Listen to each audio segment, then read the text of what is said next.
Hello everyone, good morning সবাইকে। তো সবাই কেমন আছো? আশা করি সবাই ভালোই আছো। আমি আছি মোটামুটি, এতটা ভালো না।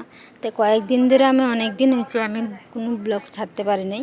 একটু ঘরের প্রবলেম ছিল, তাই আমার প্রবলেমের জন্য ছাড়তে পারি নাই কোনো ভিডিও। তো আজ থেকে ভেবেছি যে রোজ চেষ্টা করব ছাড়ার জন্য।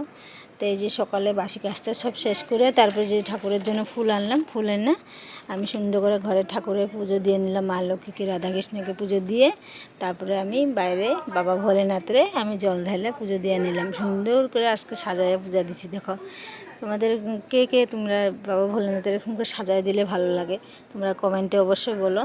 তা আমার যখন ফুল আনে আমি তখন সাজায় দিলে আমার খুবই ভালো লাগে। তাই আজকে আবারও অনেকগুলো ফুল দিছি, কিন্তু আজকে বেলপাতা পাইনি, তাই বেলপাতা ছাড়াই আজকে বাবারে পুজো দিছি। তারপরে আমি সব কিছু করে দুপুরে খাওয়া দাওয়া করে চলে গেছিলাম আমি আমার দিদির বাড়িতে।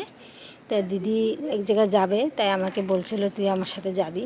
তো ওদের বাড়িতে গেলাম, যে রেডি দিদি হয়ে যাওয়ার পরে তো দিদি আর আমি চলে গেলাম টোটো করে একটু বাজারে, একটু কাজ ছিল।